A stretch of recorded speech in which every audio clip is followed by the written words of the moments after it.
জানিয়ে দেব এই মুহূর্তে হাতে পাওয়া সর্বশেষ গুরুত্বপূর্ণ আপডেট বাংলা সংবাদ। শুরুতেই থাকছে হাসিনা পরিবারের দুর্নীতি, দেশে বিদেশে লেনদেনের সব নথি তলব। সাবেক প্রধানমন্ত্রী শেখ হাসিনা ও তার পরিবারের সদস্যদের মেগা দুর্নীতির ঘটনা অনুসন্ধানে বেরিয়ে আসছে চাঞ্চল্যকর তথ্য। প্রতিনিয়ত দুর্নীতির বিরুদ্ধে জিরো টলারেন্সের বক্তৃতা দেওয়া শেখ হাসিনার সন্তান, বোন, ভাগিনারা ছিলেন আকণ্ঠ দুর্নীতিতে নিমজ্জিত। নিজ ঘরেই তিনি রোপণ করেছিলেন দুর্নীতির বিষবৃক্ষ। চাঞ্চল্যকর এমন তথ্য পেয়েছে দুর্নীতি দমন কমিশন। জানাবো বিস্তারিত, সঙ্গে থাকুন। এবারে জানাবো, কাউকে বাদ দিয়ে জয়লাভ করা নির্বাচন জনগণের কাছে গ্রহণযোগ্য হয় না। জাতীয় চেয়ারম্যান জেম কাদের বলেছেন, বাধা সৃষ্টি করে প্রতিযোগিতা কমিয়ে কিছু হয়ে গেলাম, এটি অবাধ নির্বাচন হতে পারে না। আওয়ামী লীগ সেজন্য বড় ধরনের আঘাত পেয়েছে, যা জনগণ যথাযোগ্যভাবে তাদের দিয়েছে। ভবিষ্যতে এটি কেউ করতে চাইলে তাদেরও এ ধরনের আঘাত পেতে হবে। আমাদের ইতিহাস থেকে শিক্ষা নিতে হবে।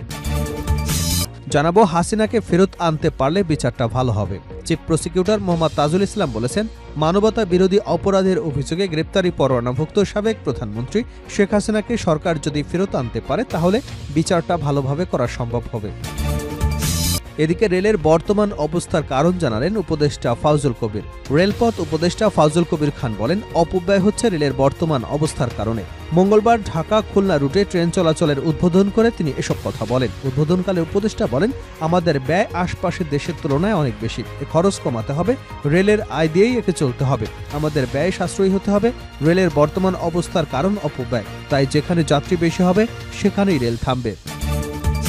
এবারে থাকছে দেশে পরীক্ষিত দেশপ্রেমিক শক্তি দুটি, একটি সেনাবাহিনী, অপরটি জামাত। আওয়ামী লীগ বাংলাদেশকে ভারতের কাছে ইজারা দিয়েছিল, ক্ষমতার জন্য ষড়যন্ত্র করে প্রাণ কেড়ে নিয়েছে বিডিআরের। রাত ৯টায় রংপুরের পাগলাপীরে জামায়াত আয়োজিত পথসভায় এসব কথা বলেন জামায়াতের আমির ডাক্তার শফিকুর রহমান।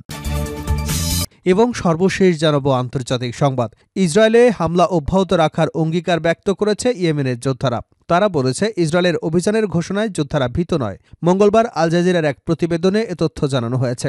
প্রতিবেদনে বলা হয়েছে, বেনয়ামিন নেতানিয়াহু ইসরায়েলি আইন প্রণেতাদের জানিয়েছে তিনি দেশটির সেনাবাহিনীকে ইয়েমেনের হুতি অবকাঠামো ধ্বংস করবার নির্দেশনা দিয়েছেন। এরপর হুদি কর্মকর্তারা ইসরায়েলে হামলা চালিয়ে যাবার অঙ্গীকার ব্যক্ত করেছেন। হুদির সুপ্রিম পলিটিক্যাল কাউন্সিলের সদস্য হেজাম আল আসাদ এক্স বার্তা লেখেন, গাজায় আমাদের জনগণের বিরুদ্ধে আগ্রাসন বন্ধ না হওয়া পর্যন্ত আমরা থামব না। নেতানিয়াহু জানবেন যে নতুন মধ্যপ্রাচ্যের স্বপ্ন তার জন্য শাস্তি ছাড়া কিছুই নয়। এতক্ষণ শিরোনাম শুনছিলেন, এবার বিস্তারিত। প্রিয় দর্শক, আপনি যদি এই চ্যানেলে নতুন হয়ে থাকেন, ভিডিওটি দেখতে দেখতে চ্যানেলটি সাবস্ক্রাইব করে আমাদের সঙ্গে থাকুন। আর এই ভিডিও সম্পর্কে আপনি আপনার মূল্যবান মতামতটি কমেন্ট বক্সে জানিয়ে দিন। আর হ্যাঁ প্রিয় দর্শক, জানিয়ে দিন ভিডিওটি কোথা থেকে দেখছেন। হাসিনা পরিবারের দুর্নীতি, দেশে বিদেশে লেনদেনের সব নথি তলব। সাবেক প্রধানমন্ত্রী শেখ হাসিনা এবং তার পরিবারের সদস্যদের মেগা দুর্নীতির ঘটনা অনুসন্ধানে বেরিয়ে আসছে একাধিক তথ্য। প্রতিনিয়ত দুর্নীতির বিরুদ্ধে জিরো টলারেন্সের বক্তৃতা দেওয়া হাসিনার সন্তান, বোন, ভাগিনেরা ছিলেন আকণ্ঠ দুর্নীতিতে নিমজ্জিত। নিজ ঘরেই তিনি রোপণ করেছিলেন দুর্নীতির বিষবৃক্ষ। চাঞ্চল্যকর এমন তথ্য পেয়েছে দুর্নীতি দমন কমিশনের অনুসন্ধান কর্মকর্তারা। রূপপুরসহ ৯টি প্রকল্পে হাসিনা পরিবারের ৮০,০০০ কোটি টাকার দুর্নীতি এবং শেখ হাসিনা, সজীব ওয়াজেদ জয়ের বিরুদ্ধে ৩০ কোটি মার্কিন ডলার, যা প্রায় ৩,৬০০ কোটি টাকা পাচারের অভিযোগে অনুসন্ধান করছে সংস্থাটির একাধিক টিম। প্রাথমিক অনুসন্ধানে শেখ হাসিনা, সজীব ওয়াজেদ জয়, তার ছোট বোন শেখ রেহানা এবং রেহানার মেয়ে টিউলিপ সিদ্দিকের বিরুদ্ধে নানা তথ্যপত্র সংগ্রহ করছেন তারা। সংশ্লিষ্ট সূত্রে পাওয়া গেছে এসব তথ্য।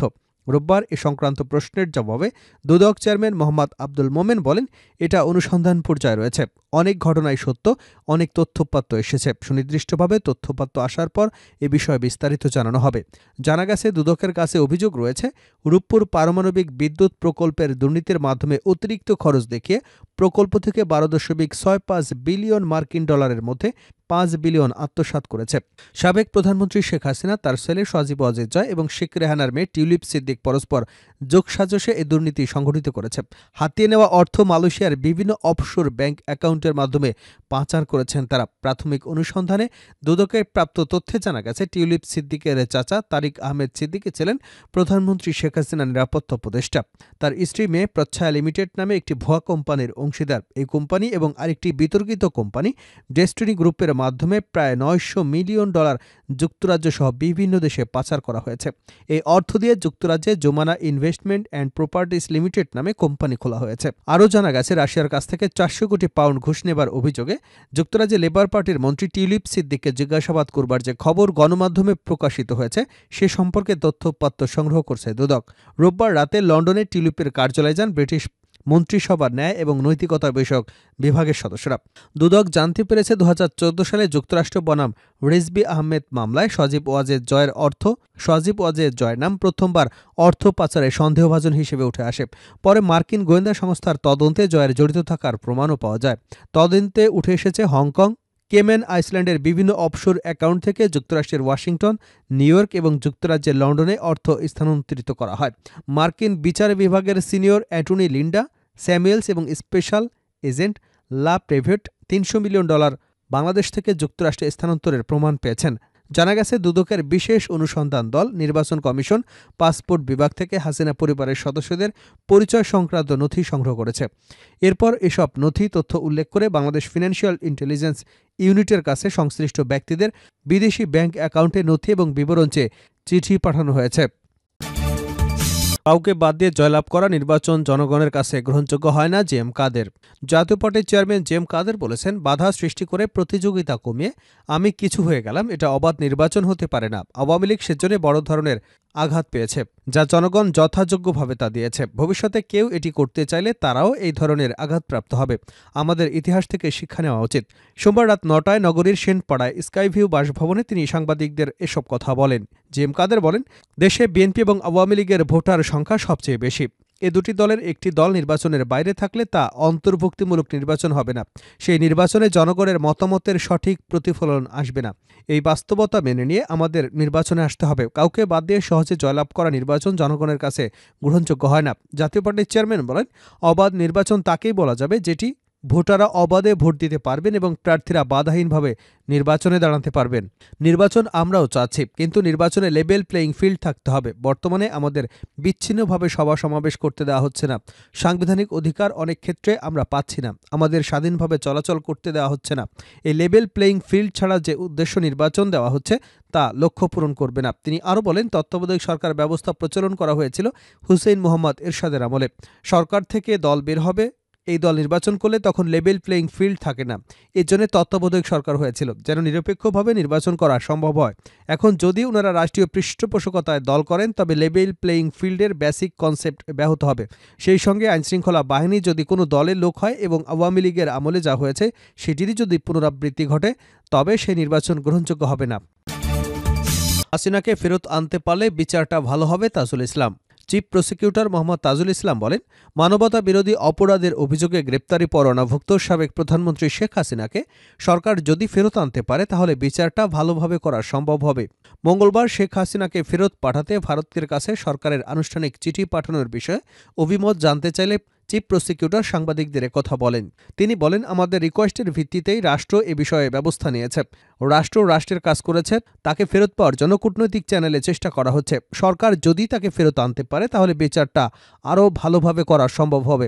পররাষ্ট্র উপদেষ্টা বলেন, মানবতা বিরোধী অপরাধের অভিযোগে গ্রেপ্তারি পরোয়ানাভুক্ত শেখ হাসিনাকে ফেরত পাঠাতে ভারতের কাছে চিঠি পাঠিয়েছে বাংলাদেশ। রেলের বর্তমান অবস্থার কারণ জানালেন উপদেষ্টা ফাউজুল কবির। রেলপথ উপদেষ্টা ফাউজুল কবির খান বলেন, অপব্যয় হচ্ছে রেলের বর্তমান অবস্থার কারণে। মঙ্গলবার সকালে ঢাকা খুলনা রুটে ট্রেন চলাচল উদ্বোধন করে তিনি এসব কথা বলেন। উদ্বোধনকালে উপদেষ্টা বলেন, আমাদের ব্যয় আশপাশের দেশের তুলনায় অনেক বেশি। এ খরচ কমাতে হবে। রেলের আয় দিয়েই একে চলতে হবে। আমাদের ব্যয় সাশ্রয়ী হতে হবে। রেলের বর্তমান অবস্থার কারণ অপব্যয়। তাই যেখানে যাত্রী বেশি হবে সেখানে রেল থামবে। এর আগে কমলাপুর রেলওয়ে স্টেশনে পৌঁছলে এর উদ্বোধন করেন রেলপথ মন্ত্রণালয়ের উপদেষ্টা মোহাম্মদ ফাউজুল কবির খান। অনুষ্ঠানে সভাপতিত্ব করেন রেলপথ মন্ত্রণালয়ের সচিব মোহাম্মদ ফাহিমুল ইসলাম। রেলপথ মন্ত্রণালয় থেকে জানানো হয়েছে, খুলনা ঢাকা খুলনা রুটে জাহানাবাদ এক্সপ্রেস এবং বেনাপোল ঢাকা বেনাপোল রুটে রূপসী বাংলা এক্সপ্রেস সাপ্তাহিক একদিনের বিরতি রেখে নিয়মিত যাতায়াত করবে। এই রুট চালু হয় যাতায়াতে সময় কমেছে। নতুন চালু করা এই ট্রেনে মাত্র 4.25 ঘন্টায় ঢাকা থেকে খুলনা অথবা বেনাপোলে পৌঁছানো যাবে।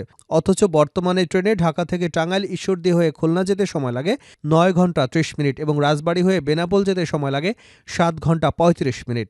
ট্রেনটি খুলনা থেকে ঢাকা রুটে যাত্রা বিরতি করবে নোয়াপাড়া, সিঙ্গিয়া জংশন নড়াইল, লোহাগাড়া, কাশিয়ানী জংশন এবং ভাঙা জংশনে। বেলা 11টা থেকে ট্রেনটি রূপসী বাংলা এক্সপ্রেস নামে ছেড়ে যশোরের বেনাপোলে পৌঁছবে দুপুর 2:30টায়। বিকাল 3টায় ফের একটি বেনাপোল থেকে ছেড়ে ঢাকায় পৌঁছবে সন্ধ্যা 7টা10 মিনিটে।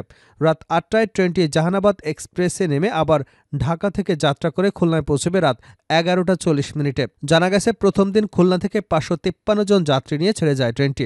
রেলওয়ে মহাপরিচালক সহ ঊর্ধ্বতন কর্মকর্তারা খুলনা থেকে ট্রেনে করে ঢাকায় যান, তবে খুলনা প্রান্তে ছিল না কোনো উদ্বোধনী অনুষ্ঠান।